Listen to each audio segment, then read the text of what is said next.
Let's jump into what we're here for, which is in many ways talk about security and AI. Like I feel like nowadays, like add any you cannot have any topic that has not have like AI related somehow. But as you might have heard, like mythos happen, and not just mythos, like GPT 5.5, and this tendency of models getting so much better at finding bugs and we still see like people exploring around them. Like we haven't seen like the full potential yet. We haven't seen a full release yet to the public otherwise. So the starting point, and honestly, I've been asked for pretty much every customer about like AI or Mythos, what it means to them, what it means to us too. But this is kind of like the question that I want to focus the webinar around, which is what exactly Mythos and the future of AI is going to look like for security. But as a starting point and just to baseline, for some, like what is having your exposure to like Mythos and these like new models? Yeah, I think, well, one, Nico, sorry about the chocolate situation. I'll have a couple questions on your behalf over here. But no, I think this is I know it's a hot topic. And I think we're all kind of similarly had the initial knee-jerk reaction that there's, the topic of Mythos comes with a little bit of fear.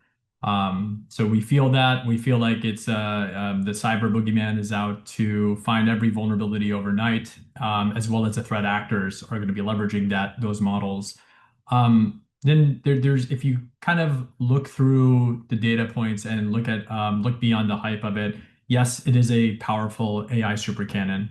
But the core of it, from my perspective, so I'll be honest, we don't leverage Mythos in our environment at Moderna, and I think there's a broader community here that I think it's great like to talk to the enterprises that don't have access to Mythos because it's almost harder for us to not know and make assumptions, right? Based on data points for other companies that do have those partnerships with Anthropic.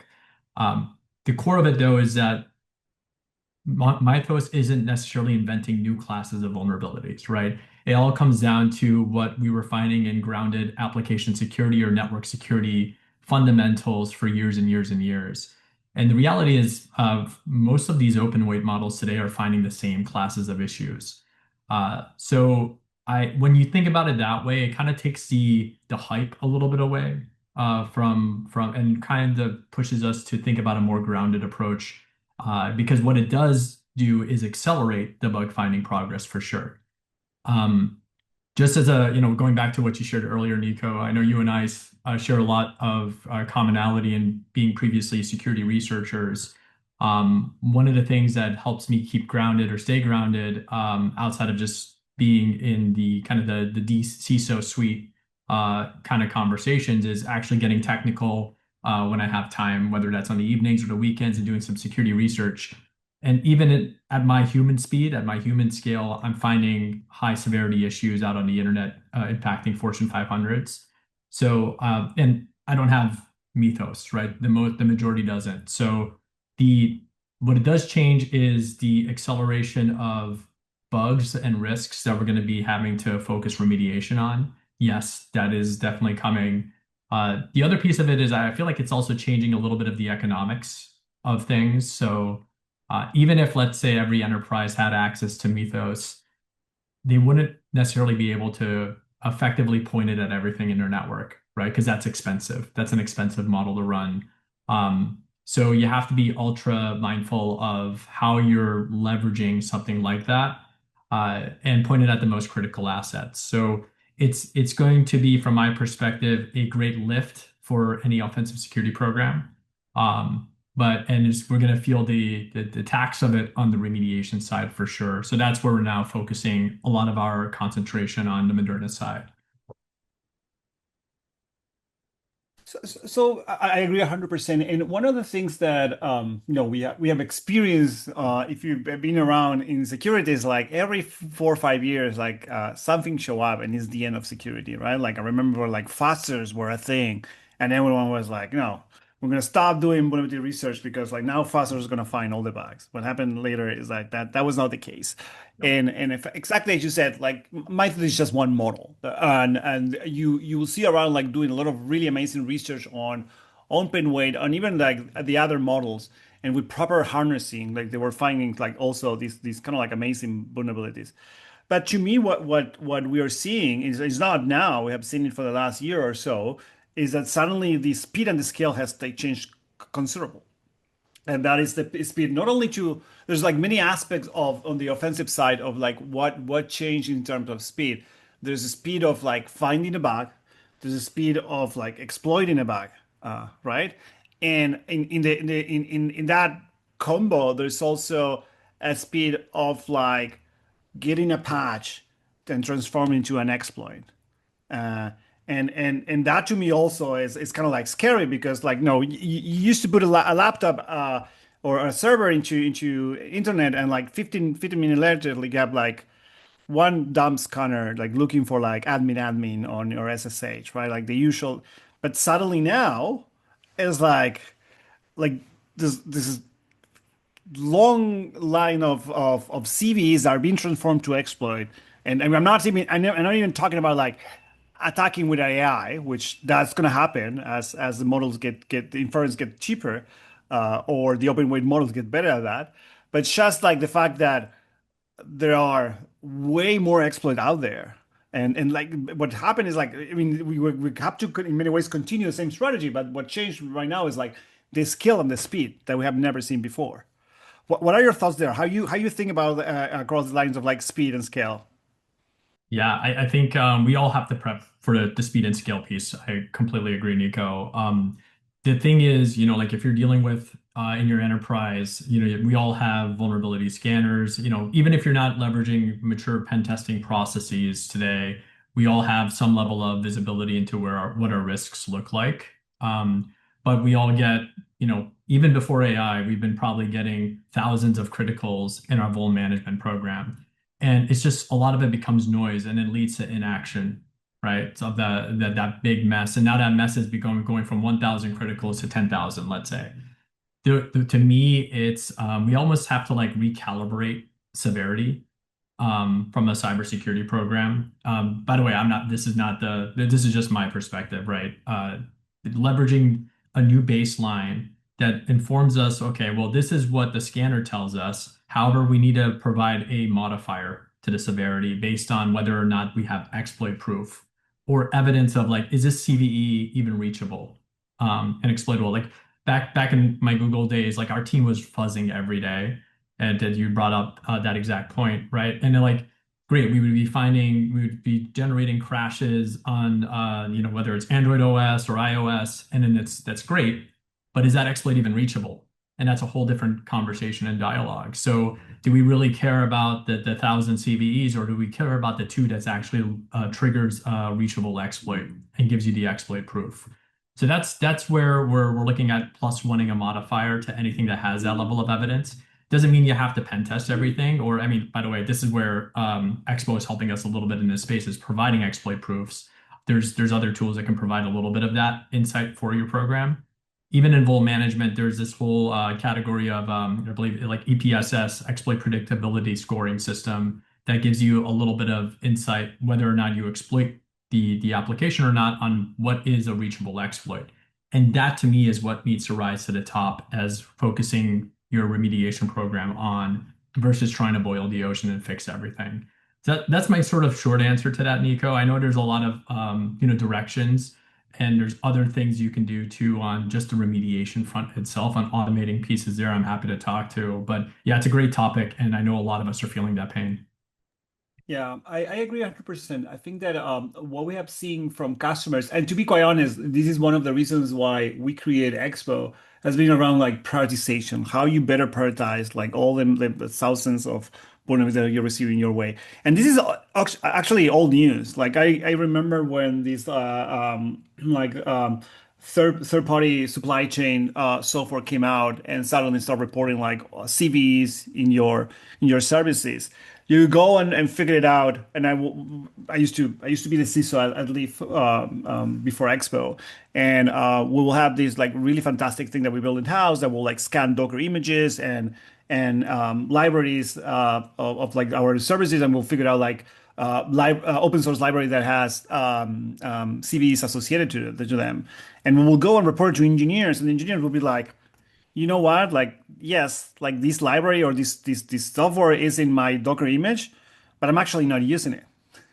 So Mm. it's like, but once you report it to them, like they have to fix it because like there's an SLA associated with that and so on, right? And so like you feel dumb, the engineer feels like it's being cheated, and to me like the like one of the like the biggest factor to really prioritize is whether an attacker can actually use that vulnerability to attack you, because that is what vulnerabilities are at the end of the day, right? Yeah, it's exactly that. And it's it couples with where you're also like looking for kind of to another point you kind of made me think about this during while you were talking, Nico, is remediation also has to change in that respect. So if you're seeing packaged dependency issues as an example you brought up, then the remediation to help scale with the volume of AI discovered vulnerabilities needs to be a scalable remediation. So versus playing whack-a-mole and fixing individual bugs, you have to look at it as classes of issues now, right? To take care of the whole suite of, okay, well, package dependency problems, dependency confusion type attacks. Well, are we looking at a governance model around central management of our repositories? And oh, now we can prevent that attack surface or have a handle on that. So it's a great point, and it kind of makes us think a little bit more strategically on remediation, which is the way we should be initially. Yeah. Yeah, yeah, 100%. And of course, like security by default, right? Like that's one of the other thing that we did is like, hey, let's make our Docker images clean as a starting point, and then you build on top of that, only on the things that you actually need to use and not the things that are there, and just you're building on top of that.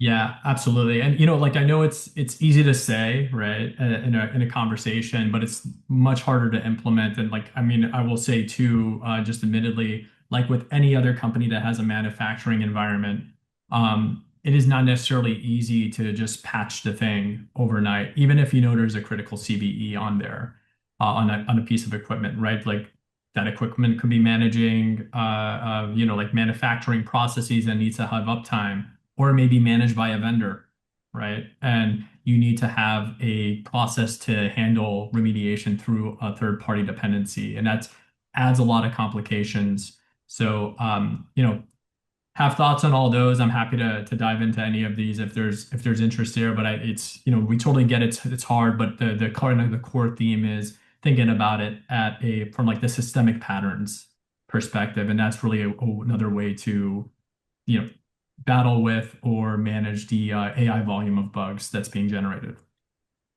I actually have a lot of questions about that specific topic, but I'm gonna leave it for later. And I think that your perspective is gonna be unique here. I constantly hearing people is like, "Oh, just make like an AI that will auto fix problem." And it's like not every problem can be fixed in at GitHub, right? So there are way more complexity into patching process. But let's take that topic and discuss it a little bit later. The one thing as kind of like continue with the same topic is it's kind of like when you see the speed and you see the scales and you see all these like kind of like amazing vulnerabilities that will have take people months if not years showing up. Like I don't know how many Chrome vulnerabilities were found in the last month or two, which used to be like the hardest target, and now like we have models finding all sort of like vulnerabilities. Same with Firefox and some other projects. Expo itself finds vulnerability in Exim that we released not long ago.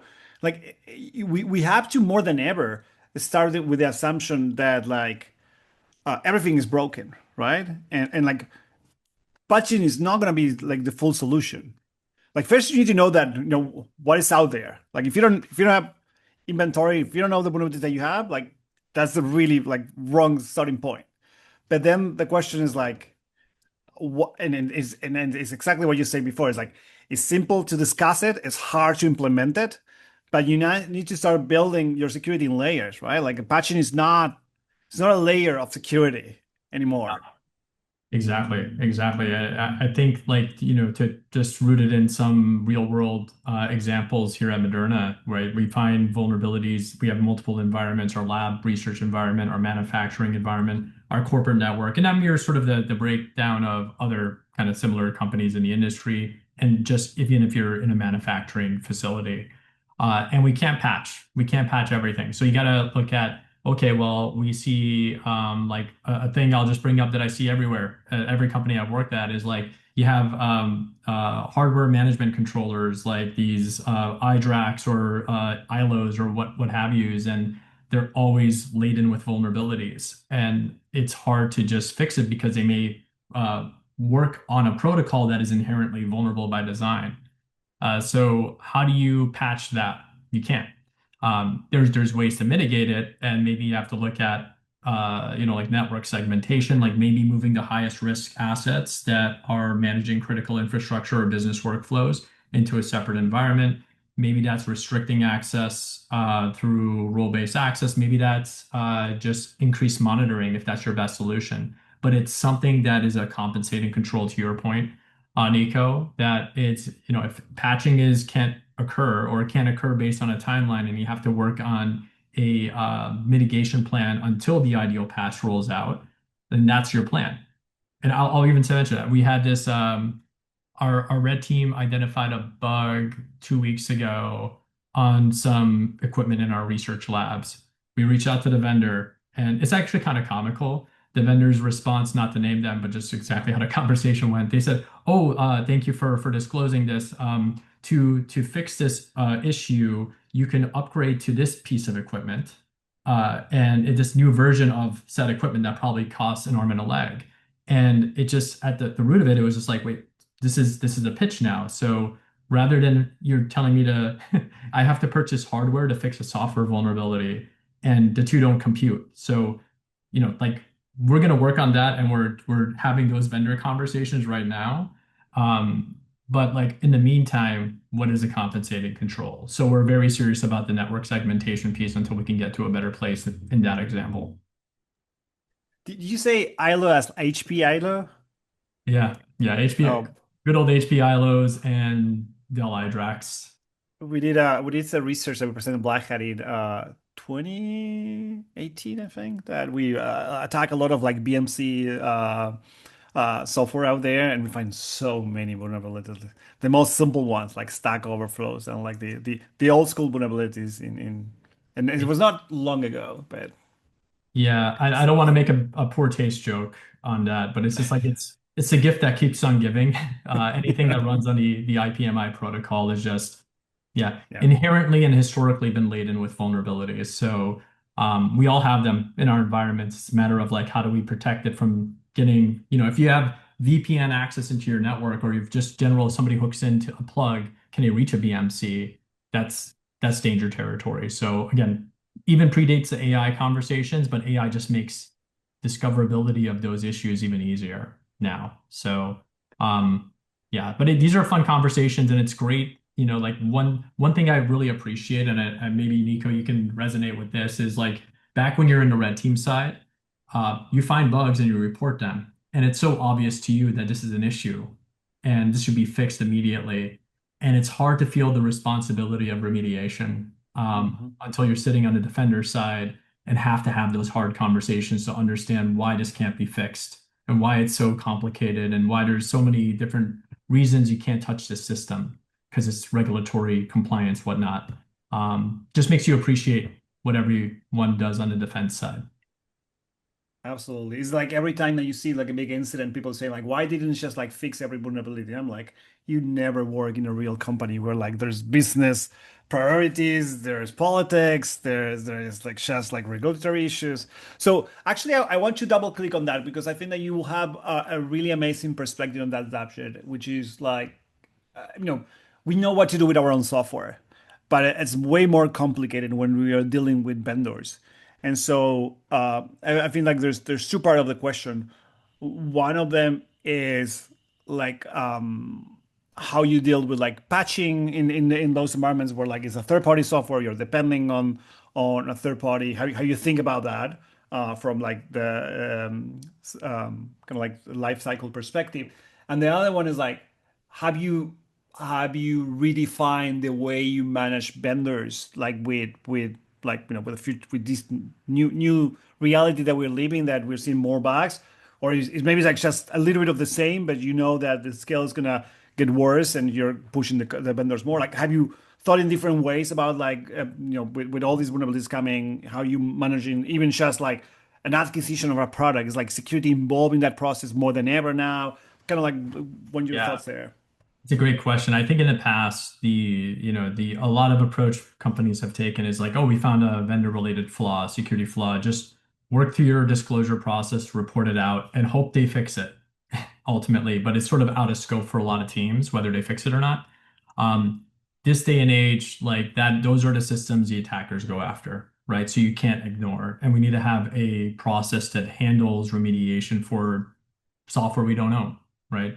Third-party equipment. And one approach that's been really working for us there, Nico, has been making the vendor feel like they're part of, the Moderna team, the company. So when I say that, they are a system owner.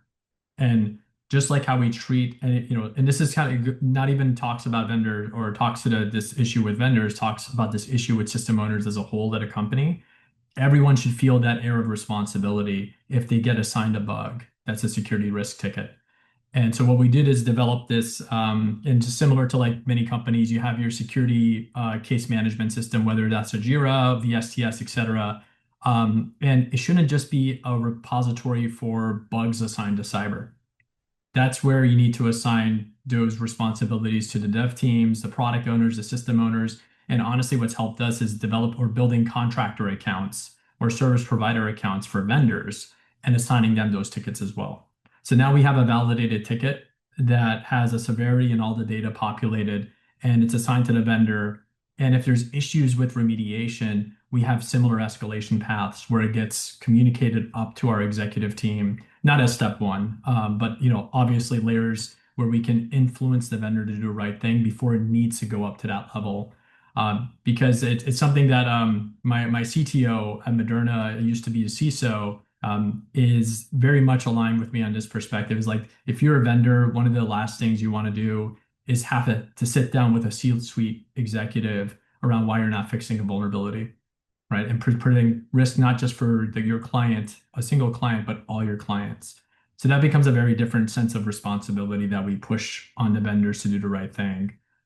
So that's sort of our approach. It's been working pretty well. Obviously, it's not easy. There's always challenges. There's always a challenging vendor that feels this is the way they always operate. So work with us the way, based on our standards. So for those, we still exercise what we said earlier with the compensating control. It's like, okay, well, if you can't fix it or we got to pay 100 grand to buy new equipment, we're going to put you on a different subnet.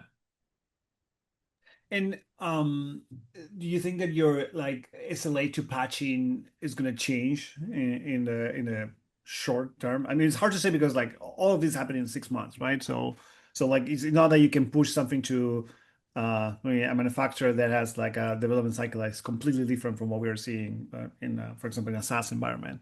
So curious about like, is there a way that you see potentially pushing the SLA to become shorter, given that that time to exploit or from like end date to exploit has reduced considerable. Yeah, it's a great question. And for us, the risk we have the same taxonomy we apply to every system owner. So if it's a critical risk in manufacturing that is owned by by a vendor that manages equipment, that's the same bar we uphold to somebody developing a local web app that is managing critical information that has a vulnerability. So we loop them in right away. They all have accounts. We also have built sort of like this central observability framework where we track identities and system owners in our CMDB. And that is our way to immediately notify and uphold the same SLAs as if it was our own employees, ultimately. Yes, it's hard. And honestly, I think this was going to become a more predominant conversation, Nico, is because of all the AI-driven vulnerability detection. The focus was just on what companies can control. Well, now it's going to help identify every risk within your enterprise potentially or expedite the discovery of that. So OT security, security in manufacturing is going to be a bigger conversation, I feel, in the next 6 months to a year. I'm going to switch topics a little bit, but let me stop right there. Like, is there any questions from the audience? Like, feel free to write it on the chat. I'm more than happy to read it through. Otherwise, I have so many questions for Farsan, so we can keep going for hours. I know we have only like 10 minutes left. Yeah. So as you're thinking about questions, let me switch gears a little bit, and let's talk about like vibe coding in your environment. As I'm assuming, everyone is using every company nowadays is a software company. Like, it's whether you're a bank, you're in the healthcare industry. So the difference now is that every employee now becomes a software engineer. Apologies for the software engineers out there, but like everyone is building code. And so how are you thinking in that aspect? Like, are you rebuilding your application security program, thinking about, like, everyone now is building code, and obviously some of the code is as no. Some of the people have no experience in building code, they have no experience on security. So how you think about those terms? Yeah, it's this is really interesting, right? And it's an interesting question because every company I feel like has a different stance on this and what the perspective is. Should everyone like at Moderna, we call them citizen developers, right? Individuals that are employees that never coded before, all of a sudden are vibe coding dashboards, or some email workflow to help read their email and do things. That's great. That's awesome. One thing, and this isn't just my perspective, it was shared from our CTO and above that just because, let's say you're not a software engineer, and they even shared this at a company all hands that just because you're not vibe coding doesn't mean you're behind, right? And not everyone necessarily should for their function. It's great to explore. It's definitely a great place to see do you have a repetitive workflow. But we're also there's compounded risk currently today. This probably will change as soon as better AI governance is implemented across the board for many companies. But there's compounded risks right now with people just even exploring AI usage at a company. And if the company's not ready to have control, whether they're enforcing inspection of traffic going in and out, like an API gateway or an AI gateway, and just to have that observability or being able to have governance around what tools and skills you can download. People could be downloading anything and leaking information out. So one of the things that I'm actually happy about this is and like these borderline security incidents that came out of vibe coding have been great stories to share. And one I could these are sort of like these self-inflicted gunshots, but like terrible analogy, but like the one where you're vibe coding, let's say hypothetically, and somebody is wanting to present something to a leadership team, so they vibe code it that and you get the data they want. It's managing sensitive data, and their next prompt would be, well, let me share this with my team. What is whether it's Codex or Cowork or whatever you're using, you may get a different result on how it shares that dashboard out with the team. And what we've seen in the industry is that actually can lead to the AI downloading a reverse tunnel out to the internet and publishing that dashboard for everyone to see. That's their definition of sharing. We've shared it. That's great.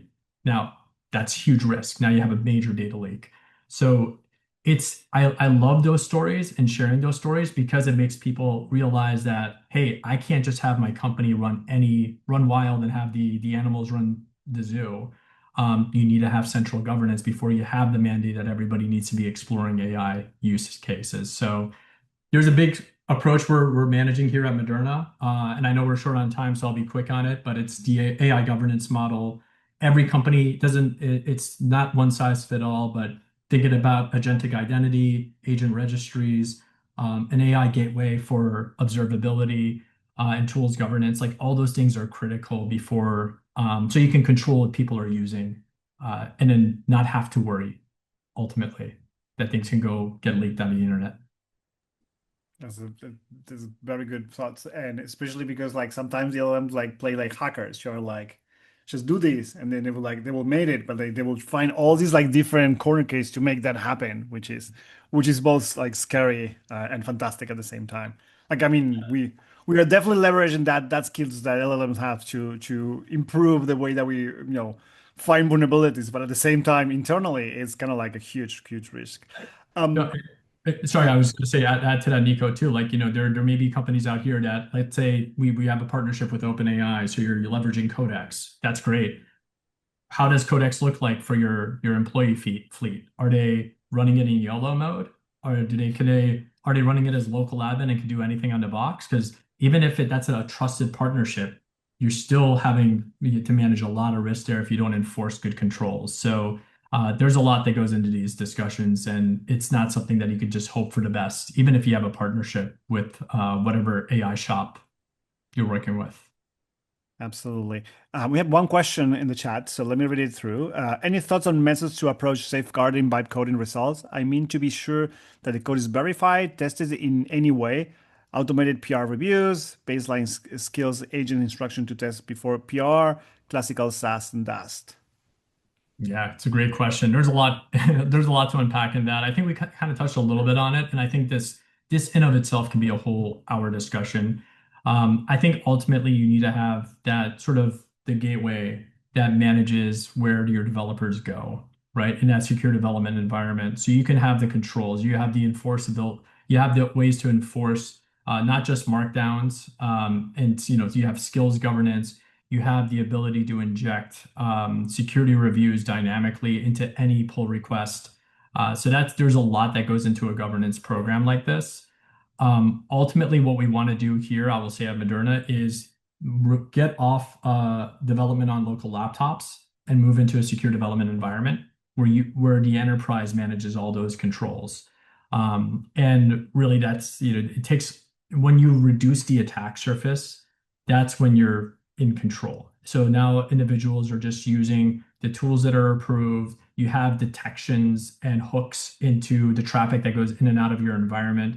Like what we've even seen, like some cases where somebody could say, well, let's build a PowerPoint with like a live web view dashboard. So, whether it's Codex or Cowork, we'll go out and fetch components to build that web view, like web dashboard within a PowerPoint for you to provide live data sets. But it could be pulling from unsanctioned repositories that could be a supply chain risk later down the road. So having the ability to allow list where your AI systems are speaking out and into part of that AI gateway solution is critical. And then really like one of the biggest lifts for us, like, I say all this and it sounds daunting, to be honest, and it sounded daunting and it still sounds daunting to me. Having a really good monitoring and detections program that is also augmented through AI is to me very critical. That's how you kind of keep up with the scale. And once you have the observability of what's happening in your network, like you have the tools to have better conversations around, well, this is a risk we need to mitigate moving forward. So we made some investments there, and that's been telling us interesting stories, like the whole reverse tunnel example I shared earlier. That was thanks to a good MDR that catches those classes of issues. So yeah, it's a great question. And I think, yeah, Nico, you and I just have to schedule a whole hour just on that to Yeah, dive in deeper. absolutely. I have one last question. I know like it's gonna take you more than three minutes, but one of the things I'm seeing is like the question around like build and buy has changed considerable. Like now every engineer thinks that they look at the software and they're like, I can build that. And to be honest, some of the times like you can actually build it and have it in-house, and it will be even as powerful as what is being said out there. But my concern, especially as I was part of a company that at some point in time hyper grew like crazy, is like it sounds like every company now, if you don't control it, is an hyper growth company, and that means that in months, I don't even talking about like years, we're gonna start collecting the technical debt, which is like everyone loves to create, nobody loves to maintain. That has been there for a lifetime. The only difference is like now everyone is creating like crazy. What are your thoughts on like on the future of like this technical wave of technical debt that's gonna be we start receiving, or we is already probably there? Yeah, it's definitely already there. It's growing quickly too. I think to the first part of that question, Nico, like build versus buy. Yeah, it's a great question in the sense that like, every developer or every security engineer that is feels that ownership responsibility wants to build the next best thing or doesn't want to spend whatever the cost is on a platform that they know how to build. They know the semantics of how it works, right? But let's say that takes 3 months to build or 6 months to build. That is now this window of time where you still have that attack surface. And you're now building something that so you're not working on another critical thing. And so there's a compounding cost of all that. And if you're proposing, well, this vendor could come in and do that for, if you do the math, like a quarter of the cost and you have it in the next day, then we should be open to that discussion, right? Because it's actually a sound economical investment too, to do it, to go that direction. So sometimes there is a case there for buy versus build.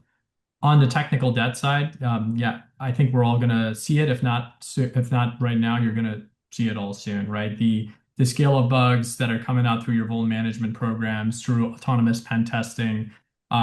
Just for the group to know, we are partners with Expo and are having Expo cover our web app space. So our red team can now focus on just the network side of the house, which has been a great, use of our SMEs in pen testing and red teaming.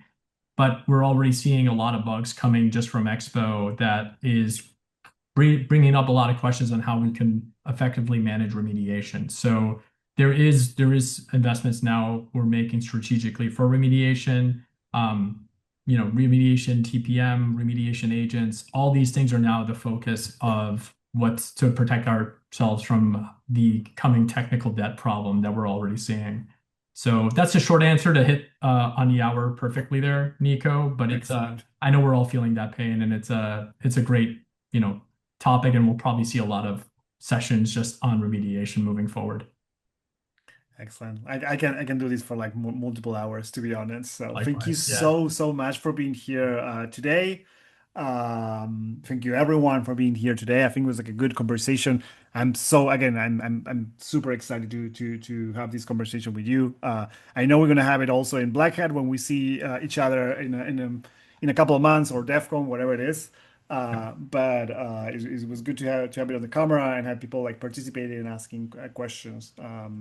Again, thank you so much on behalf of Expo for Sam for being here and everyone else. Christine, you want to take it from here? Of course, Nico Farsan, thank you so much for all of that insight. I know it was so enjoyed, so insightful. I want to thank you both. I know we could add another hour to this, so we'll schedule another one of these. And everybody, good luck in the World Cup. I want to thank Expo for this wonderful hour. And to both of you, have a fantastic week. Enjoy the chocolates, enjoy the coffee, and we'll see you soon.